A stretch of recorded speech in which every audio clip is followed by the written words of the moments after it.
विकासशील देशों के कई पारंपरिक समुदायों में, विशेषकर भारतीय उपमहाद्वीप और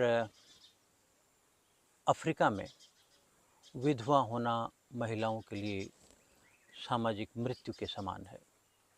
वे केवल अपने पतियों को ही नहीं खोती, जो उनके बच्चों का मुख्य पालन पोषक, उनके ब्रेड विनर्स, उनके सहारा होते हैं, बल्कि विधवा होने से उनका सामाजिक दर्जा भी छिन जाता है और उन्हें समाज के हाशिए पर धकेल दिया जाता है, जहां उन्हें भेदभाव और कलंक के सबसे क्रूर रूपों का सामना करना पड़ता है। कई देशों में महिलाएं हिंसक शुद्धिकरण जैसी प्रथाओं का शिकार हो रही हैं।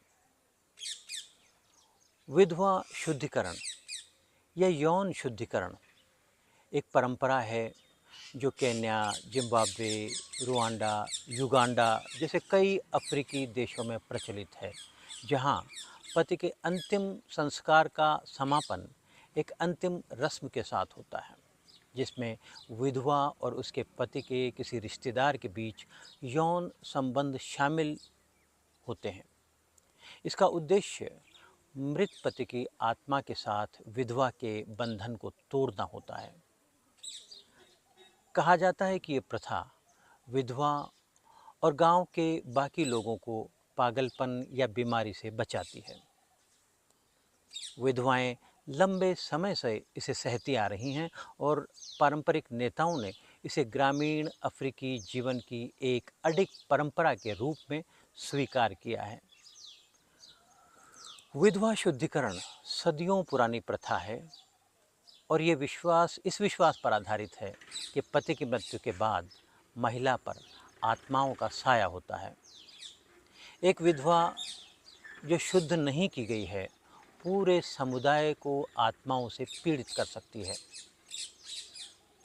विश्व स्वास्थ्य संगठन WHO द्वारा प्रकाशित एक रिपोर्ट के अनुसार नाइजीरिया में पारिवारिक कानून कुछ एक ऐसी विधवा प्रथाओं को अनुमति देता है जो महिलाओं के खिलाफ भेदभाव करते हैं।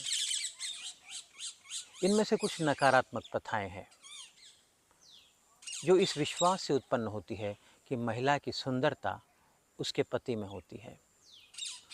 उसकी पति की मृत्यु के बाद उसे अशुद्ध, अशांत और अपवित्र माना जाता है। विधवा को मजबूर किया जा सकता है कि वो उस पानी को पिए जिसमें उसके पति के शव को धोया गया हो। उसे 1 साल तक घर के अंदर बंद करके रखा जा सकता है। उसे कई महीनों तक नहाने से मना किया जा सकता है। उसे एक चटाई पर नग्न बैठने और दिन रात के एक ख़ास समय पर रिवाज के अनुसार रोने और चिल्लाने के लिए भी मजबूर किया जा सकता है।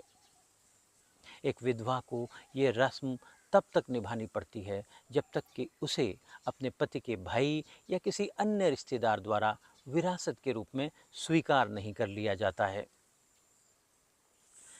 कैमरून के टेलीविज़न, रेडियो और विभिन्न अखबारों में स्वतंत्र रिपोर्टर के रूप में काम करने वाली इवान लीना ची बताती हैं कि बाबा टू गांव में विधवा के कपड़े उतार दिए जाते हैं और उसके पूरे शरीर के बाल कच्चे औजारों जैसे टूटी हुई बोतलों और जंग लगे ब्लेड से साफ कर दिए जाते हैं।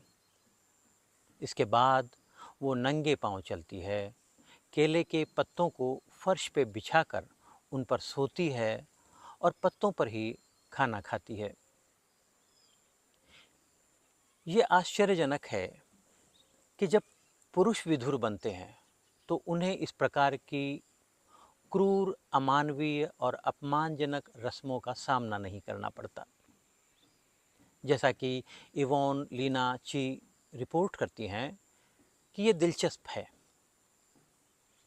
है कि कैमरून की अधिकांश संस्कृतियों में पुरुष को अपनी पत्नी की मृत्यु के बाद बहुत कम या इनमें से कोई रस्म नहीं निभानी पड़ती।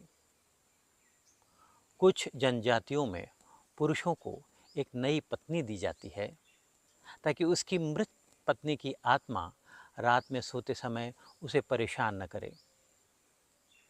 ये सब पुरुष की सुविधा और आराम सुनिश्चित करने के लिए किया जाता है।